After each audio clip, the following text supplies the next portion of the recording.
하나님 말씀 같이 보겠습니다. 마가복음 9장 42절에서부터 50절 말씀입니다. 또 누구든지 나를 믿는 이 작은 자들 중 하나라도 실족하게 하면 차라리 연자맷돌이 그 목에 매어 바다에 던져지는 것이 나으리라.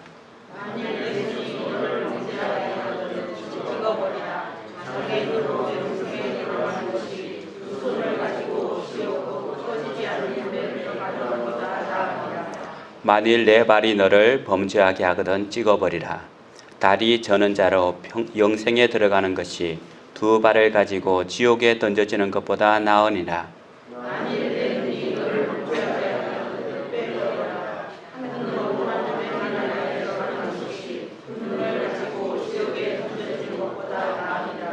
거기에서는 구더기도 죽지 않고 불도 꺼지지 아니하느니라. 같이 읽겠습니다. 소금은 좋은 것이로되 만일 소금이 그 맛을 잃으면 무엇으로 이를 짜게 하리요. 너희 속에 소금을 두고 서로 화목하라 하시니라. 아멘. 당신은 세상에서 가장 아름다운 사람입니다 라는 인사말로 한번 나눠보겠습니다.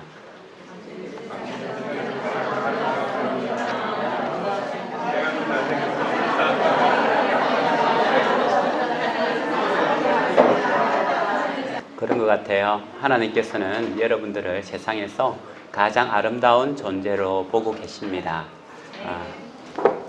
몇 년 전 제가 도서관에서 책을 보다가 좀 쉴 일이 있어가지고 바깥에 나와서 벤치에 앉아 있은 적이 있었어요.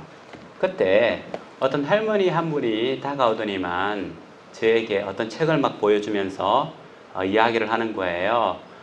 선생님, 제가 이 책을 선물하고 싶은데 괜찮겠습니까? 라고 하면서 천국과 지옥에 대해서 말하기 시작하더라고요.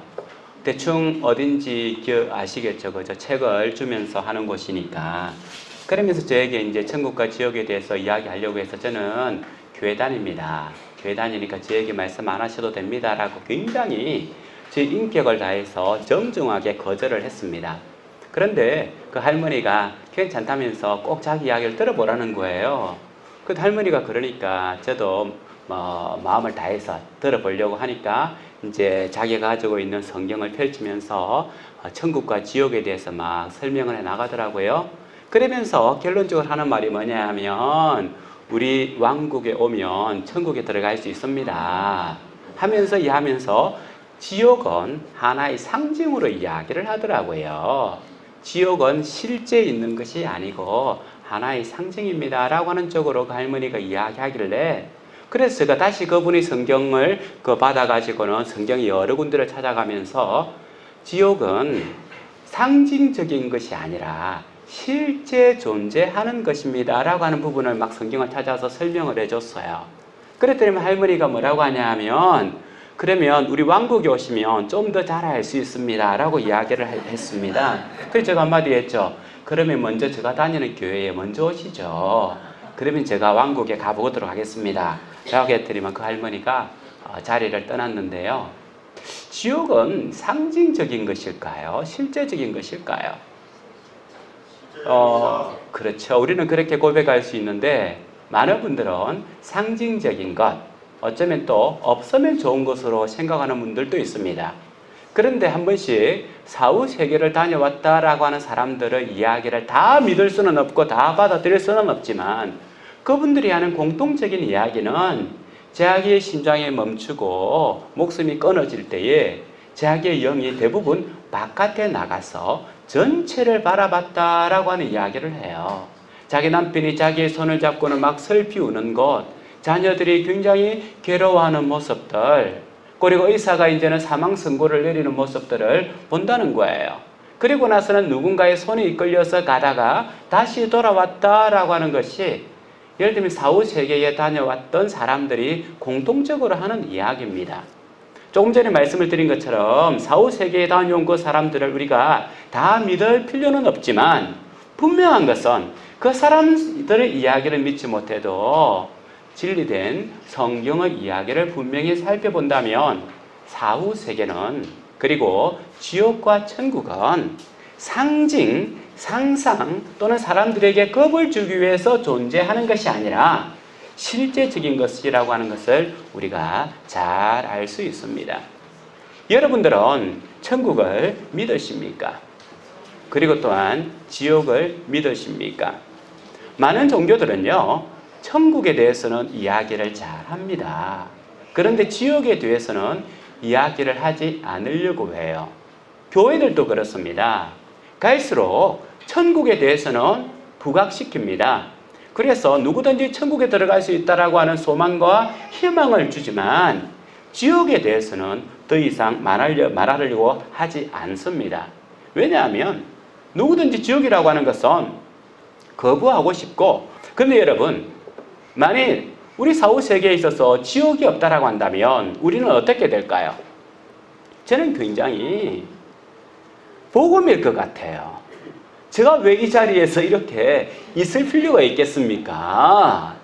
제가 이 자리에 굉장히 점잖은 척, 말도 굉장히 참하게 하는 것처럼 이렇게 할 필요가 없이 저 본성 그대로 말하고 저 본성 그대로 그냥 뛰어다니고 하고 싶은 건 마음대로 할 수 있을 건데, 사후세계에 지옥이 있기 때문에 우리는 우리 마음대로 사는 것이 아니라 누구의 뜻대로 사는 거예요. 아버지의 뜻대로 산다는 거죠. 우리가 사후세계에 지옥이 있기 때문에 오늘 하루를 살아도 바르게 살려고 한다는 겁니다. 말 그대로 지옥이 없다면 우리는 우리 마음대로, 말 그대로 제멋대로 전혀 우리를 희생하지 아니하고 다른 사람을 밟고 또 다른 사람을 쓰러뜨리면서 살아갈 수가 있을 겁니다. 그런데 성경은 우리에게 분명한 것은 지옥이 있다라고 말씀하고 있는 거죠. 오늘 말씀에서 살펴봐도 9장 43절에 이렇게 기록하고 있습니다. 같이 한번 읽어보겠습니다. 시작. 만일 내 손이 너를 범죄하게 하거든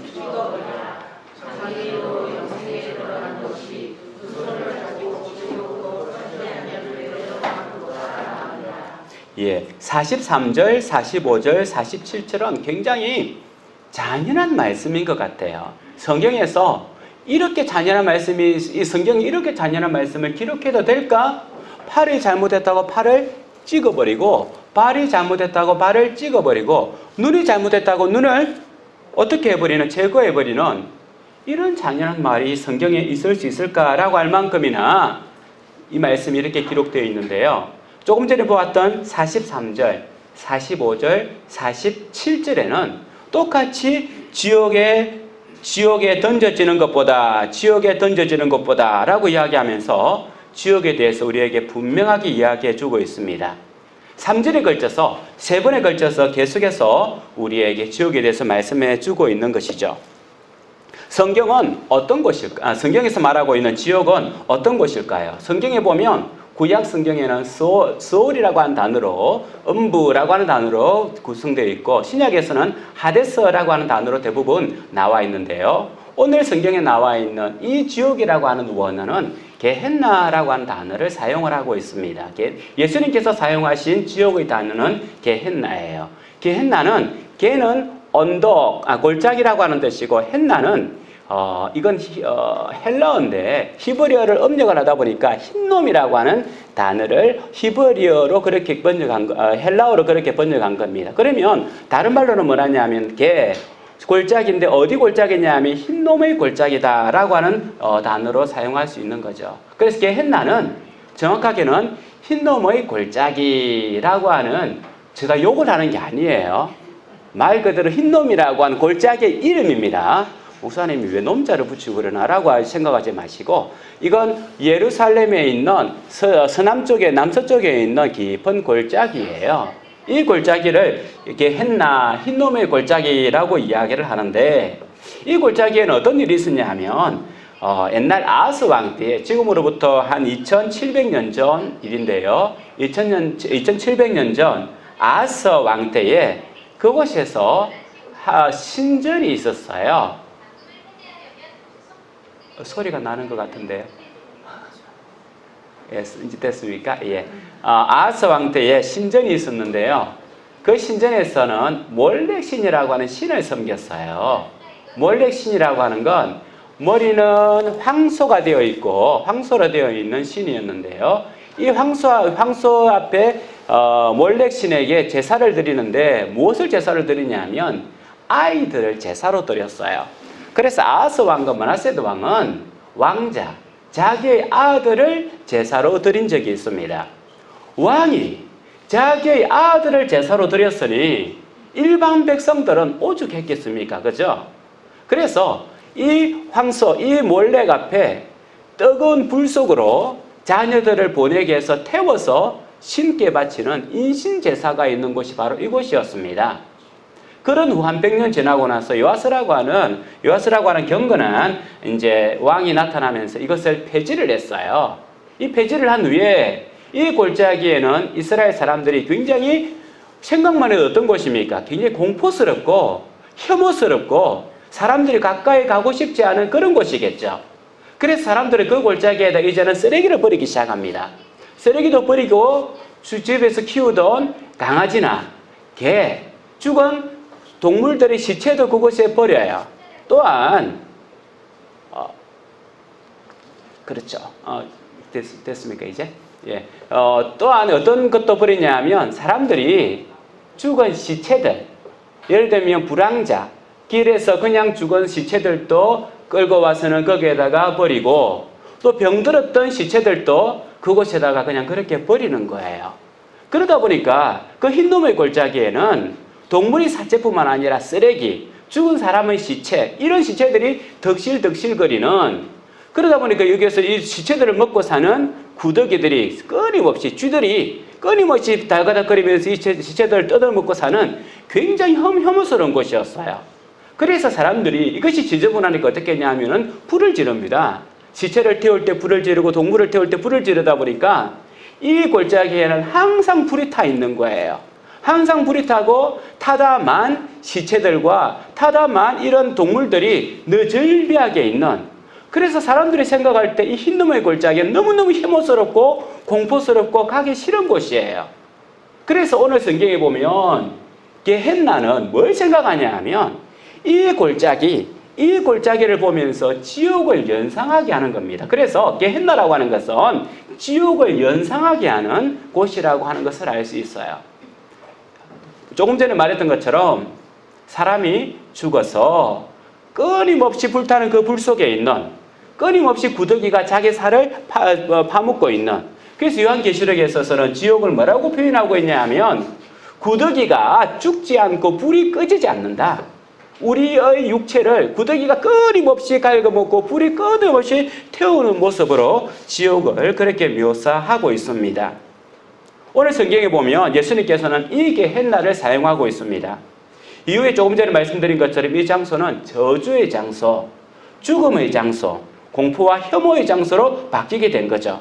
그래서 예수님께서는 조금 전에 읽었던 마가복음 9장 48절에 보면 거기서는 구더기도 죽지 않고 불도 꺼지지 아니하느니라 라고 하면서 게헨나의 모습을 그대로 보여주고 있습니다.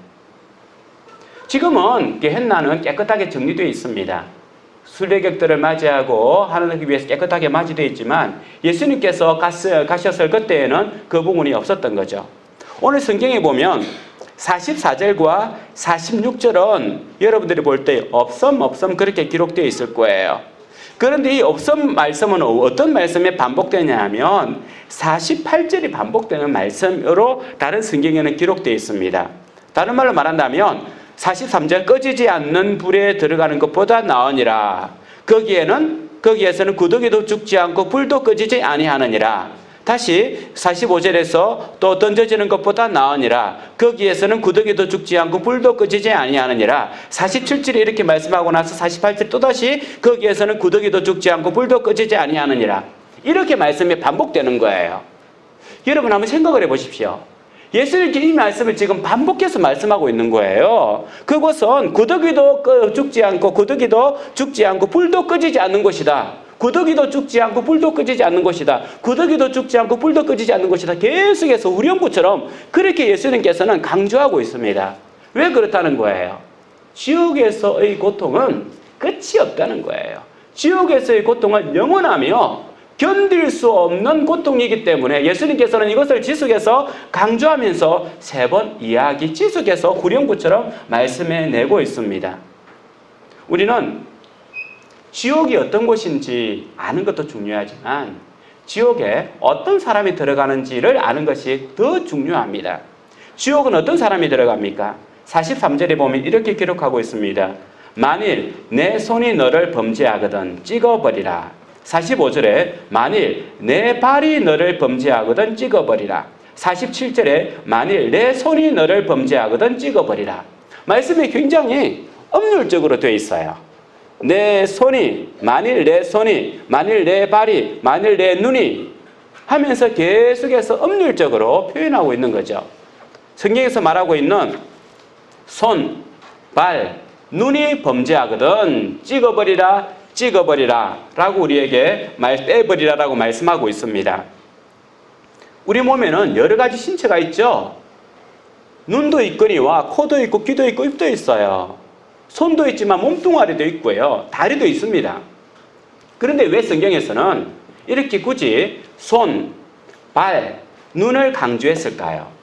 이것은 고대 유대인들의 사상을 잘 담고 있는데 유대인들은 이 인간의 충동적 활동들이 신체적 기능을 통해서 나타나고 온다고 생각을 했는데 이 충동적 활동들의 신체 기능 중에서 가장 활발하게 일어나는 것이 손과 발과 눈이라고 생각을 한 겁니다. 다른 말로 말한다면 손과 발과 눈이 없으면 실제적으로 감각적으로 무엇을 받아들이고 행동할 수가 없다는 거예요. 잘 생각해 보시면 그게 틀린 말이 아닌 것 같아요. 그죠? 눈이 없고 손을 움직일 수 없고 발이 움직일 수 없다면 그 사람은 살아있으나 감각적으로 무엇을 행동하거나 받아들이거나 움직일 수가 없다는 거죠. 그래서 우리의 충동적 유혹을 이기기 위해서는 눈과 손과 발을 제어해야 된다라고 하는 것을 말씀하고 있습니다. 또한 왜 눈을 뽑아버리고 손을 뽑아버리고 발을 뽑아버리고 찍어버리라고 하냐 하면 이건 옛날 근동 사회에 있어서는 그 기관이 몸의 기관이 잘못하면 그 기관이 책임을 져야 된다라고 생각을 했습니다. 그래서 성경에 보면 눈에는 눈, 이에는 이. 사실은 눈이 잘못한 게 아니고 머리에서 생각해가고 했지만 이거 근동 그 지역의 문화는요. 손이 잘못했으니까 손을 자르고 눈이 잘못했으니까 눈을 자르고 발이 잘못했으니까 발을 자르고 이를 너가 다치게 했으니까 내가 너 이를 뽑겠다. 이런 식으로 각 기관들이 상관관계를 가지고 있습니다. 곧 말한다면 죄를 짓는다고 하는 것은 눈과 손과 발이 하나의 종합 세트라고 하는 거예요. 우리가 잘 생각을 해보면 죄를 지을 때에 눈으로 보는 안목의 정욕에 의해서 저게 너무 좋아 라고 하면 어떻게 하는 거예요? 상점 문을 열고 들어가야죠. 가가지고는 한 개 짚고는 좌우를 살펴보고는 뛰어나와야 되겠죠. 그러니까 우리가 범죄하는 것은 손과 발과 눈 이것이 하나의 종합 세트라고 하는 거예요. 우리가 어떤 충동에 빠지고 이 죄를 죄 있는 곳으로 가고 이 죄를 짓는 것 손으로 하는 죄가 얼마나 많습니까? 손으로 우리는 남의 것을 내 것으로 취하기도 하고 이것을 다른 사람에게 폭력을 행하기도 하고 이 손으로 다른 사람을 무시하기도 하고 발로 우리는 죄악된 길로 가기도 하고 눈에 있는 안목의 정력으로 범죄하게 되는 거죠. 그래서 조금 전에 말했던 것처럼 눈과 손과 발은 죄를 짓는 데 있어서 종합 세트라고 할 수 있습니다. 그래서 성경에서는 손과 발과 눈을 강조하고 있는 거죠. 그런데 이것이 범죄했을 때는 어떻게 하라고 이야기했습니까? 조금 전에 말했던 것처럼 찍어버리라, 빼버리라라고 이야기하고 있어요. 이건 우리 성경에서는 정확하게 안 나와 있는데 원어 성경에서 이 안에는 어떤 의미냐 하면 과감성입니다. 결단이라는 거예요. 그냥 적당히 손을 빼라고 하는 게 아니에요. 적당히 손을 빼는 것이 아니라 과감하게 단번에 빼라는 겁니다. 예를 들면 우리가 뜨거운 불 속에 손을 집어넣었을 때에 그 사람이 손을 집어넣어가지고는 천천히 뜨겁다라고 하면서 손을 빼는 사람이 없어요. 뜨거 하면서 손을 금방 빼내는 거죠. 바로 손이 범죄하고 발이 범죄하고 눈이 범죄했을 때에 우리가 해야 될 액션은 이렇게 빼는 거예요. 손에 뜨거운 물에 손이 들어간 것처럼, 내 손이 불에 들어간 것처럼, 그렇게 과감하게 얼른 손을 빼는 것처럼 내가 죄악 가운데 있을 때 그렇게 빼라라고 하는 말씀을 우리에게 이야기하고 있습니다. 죄라고 하는 것은 단번에 끊는 것이지 천천히 순차적으로 시간을 두고 끊는 것이 아니라는 거예요. 신앙의 결단은 그렇습니다. 신앙의 결단은 내가 오늘부터 교회에 다니겠어 라고 결단할 때 다니는 거지, 내가 다음 주에는 이것 정리하고 그 다음 주에는 정리하고 한 달 후부터 다니겠어, 그렇게 해서 다니는 게 아니라는 거예요. 신앙은, 결단은 오늘 내가 그렇게 하겠어라고 하는 데서부터 시작되는 겁니다. 죄도 그런 거예요. 죄악도 내가 오늘 끊어버리겠어라고 할 때에 끊을 수 있다는 겁니다. 다음에 기회가 주어지지 않는 거예요. 예를 들면 우리가 어떤 도박을 하는 사람도 그렇지 않습니까? 도박을 하는 사람도 내가 오늘은 100만 원까지 도박을 하고 내일은 50만 원까지 도박을 하고 다음 날에는 10만 원 도박하고 그 다음 날에는 5만 원, 1만 원, 그래서 일주일 내에는 내가 도박을 끊겠어 해가지고 도박 끊지를 못한다는 거예요. 이런 것처럼 죄라고 하는 것은 순간에 끊어야 되는 겁니다. 분노도, 화를 내는 것도 그렇습니다. 오늘 내가 화를 3번 내고 내일은 2번 내고 다음 날 1번 해가지고는 그 다음부터 끊어야지 안 된다는 거예요. 마음먹은 그 순간부터, 이것이 죄라고 깨달은 그 순간부터 우리는 죄악을 끊어야 된다는 겁니다. 그럴 때에 우리가 이것으로부터 멀어진다고 하는 것을 우리 성경에서는 분명히 이야기해 주고 있습니다. 죄는 내가 하나씩 하나씩 끊어가는 것이 아니라 결정한 그 순간, 그것이 죄라고 깨닫는 그 순간부터 바로 끊고 들어가게 되는 겁니다. 그러면 예를 들면 내가 이 모든 것을 끊어버린다고 하면 잃어버린 게 너무 많지 않은가? 팔도 잃어버리고 다리도 잃어버리고 눈도 잃어버리면 내가 잃어버린 게 너무 많지 않은가? 세상이 무슨 낙으로 살 것인가? 좀 더 즐기지 못하고 내가 무슨 낙으로 살 것인가? 그래도 우리 기성 성도들이 말했던 것처럼 그래도 다른 날은 아니더라도 불금은 즐겨야지. 다른 날은 바빠서 못하더라도 불금은 즐겨야 되는 게 아닌가? 그것마저 안 하면 무슨 재미로 할 수 있을 수 있습니다. 그 말 그대로 우리가 이런 죄악들을 끊다 보면 일시적인 어려움은 누구든지 겪어요. 금단적 증상을 가지는 거죠. 화가 나는데 말씀대로 참으려고 한다고 하면 속에서 부글부글 끓는다는 거예요. 이런 금단적 증상. 금요일이 됐는데 말씀대로 내가 나가지 않겠다라고 생각을 하면 시간이 왜 그렇게 안 가는지, 그날따라 친구한테 전화가 왜 그렇게 많이 오는지 금단 증상이 나와요. 그런데 그 순간을 견디면서 우리는 들어가는데, 그럼 무엇을 얻느냐?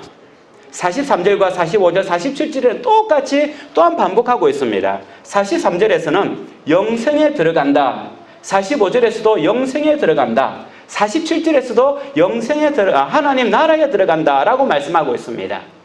죄악을 끊는 대신에 우리에게 주어지는 것은 영생이라고 하는 거예요. 죄악을 통하여 우리에게 주어지는 것은 사후세계의 지옥이라고 한다면, 죄악을 끊음으로 말미암아 우리에게 얻게 되는 것은 영생이라고 하는 겁니다. 물론 모든 사람은 다 영생합니다. 저만 영생하는 것이 아니라 바깥에 있는 모든 사람들이 다 영생이에요. 이 영생이라고 하는 것은 양적인 시간적 양을 말하는 것이 아니에요. 예수님을 믿든지 예수님을 믿지 않든지 사후세계에서 영원히 살 겁니다. 한데 어떤 사후의 세계를 가지냐가 중요한 거죠. 우리 인생 오래 살아봐야 100년이고 120년입니다. 그 이후의 세월들은 영원한 세월이에요. 지옥 가운데에서 영원한 삶을, 지옥이라고 하는 게헨나의 삶을 살 것인가? 아니면 지옥을 끊고 우리가 그 이후의 세계에 있어서 하나님 나라, 하나님이 다스리는 평화와 기쁨의 삶을 살 것인가? 이것이 바로 우리 삶에서 죄악이 결정하는 것이다라고 말씀해 주고 있습니다. 우리가 죄악을 끊고 나서 일시적 금단적 정상 또는 일시적 관계의 소홀함이 생길 수 있습니다. 하지만 우리가 얻는 것은 영생이라고 하는 거죠. 단순한 오래 사는 영생이 아니라 하나님과 더불어 살아가면서 참된 행복, 참된 인생, 참된 삶을 찾을 수 있다라고 하는 겁니다. 사랑하는 성도 여러분, 이것이 우리 스스로 가능해질까요? 내가 오늘부터 이런 일을 안 하리라. 내가 오늘부터 친구들과 이런 일을 안 하리라. 오늘부터 내가 도박을 안 하고, 오늘부터 내가 이것을 안 하고 저것을 안 하고 내가 경건한 삶을 살겠다라고 마음 먹으면 그런 삶을 살 수가 있을까요?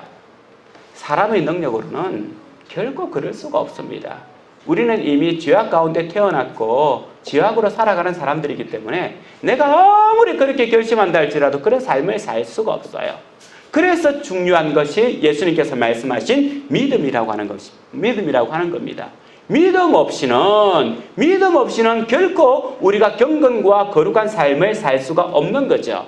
믿음은 무엇입니까? 예수님께서 나를 위하여 나의 죄를 짊어지시고 십자가에 죽으셨다는 것과 주님께서 나를 위하여 천국에 예비한 처소가 있다라고 하는 것을 믿는 것. 그래서 주님께서 나를 위하여 죽으셨는데 내가 어떻게 다시금 죄악 가운데 갈 수 있겠는가? 죄악 가운데 가지 않음으로 말미암아 당하지는 여러 가지 고통과 어려움이 있다 할지라도 하늘의 주님께서 나를 위하여 처소를 준비해 주셨기 때문에 나는 이 땅의 삶에 있어서 견딜 수 있다라고 하는 이런 소망의 삶, 이 믿음의 삶이 우리를 죄악에서부터 끊을 수 있는 겁니다. 사랑하는 성도 여러분, 그래서 우리는 영생의 삶을 이 땅에서 살아가는 겁니다. 한번 상상해 보시기 바랍니다.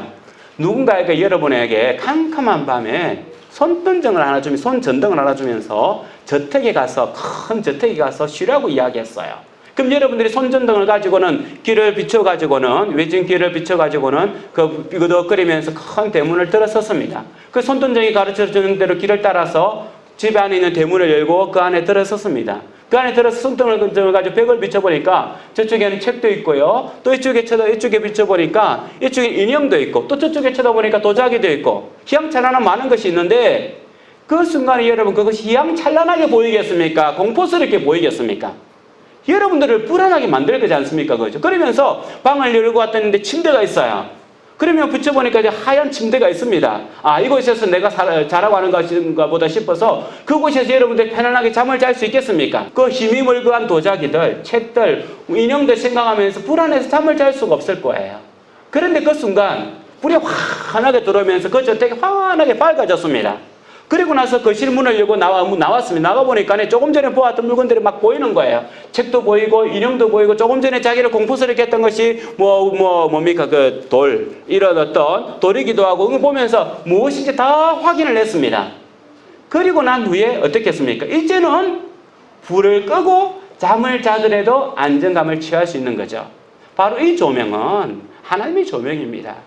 하나님께서 우리 삶 가운데 한 번도 이렇게 환하게 비춰주지 않으면 우리 인생은 불안감 가운데 살아갈 수밖에 없어요. 아무리 좋은 도자기를 가지더라도 불안하고요. 아무리 많은 지식을 쌓는 책을 가지더라도 불안하고 귀한 암석을 가지더라도 불안한 삶일 수밖에 없어요. 한데 하나님께서 우리에게 환한 조명을 비춰주어서 그것이 본질이 무엇인지를 우리에게 분명히 보여주고 난 다음에는 이제 캄캄하여 아무것도 보이지 않는다 할지라도 우리는 편안하게 안식할 수 있습니다. 왜? 하나님께서 우리에게 조명 가운데 그것이 무엇인지를 보여줬거든요. 하나님 안에서의 믿음이 있거든요. 그래서 우리 인생 가운데에 때로는 닥치는 어려움이 있고 때로는 두려운 일들이 생긴다 할지라도 그것에 휘말리지 않고 안식하며 쉼을 얻을 수가 있다는 겁니다. 사랑하는 성도 여러분, 지옥은 있습니다. 이 지옥에 들어가기 위해서는 정결과 거룩함이 필요합니다. 우리 스스로는 할 수 없습니다. 그래서 예수 그리스도의 피 흘리심이 필요하고 예수 그리스도를 믿는 믿음이 필요합니다. 그 믿음 안에 들어갈 때에 우리의 모든 삶이 환하게 비춰지며 우리 하루하루의 삶이 캄캄하고 어렵고 힘든다 할지라도 우리는 그 삶을 용감하고 담대한 가운데 안식하며 살 수 있습니다. 두려움 가운데에서도 힘있게 살아갈 수 있는 우리 그리스도인들 되기를 주님의 이름으로 축원합니다.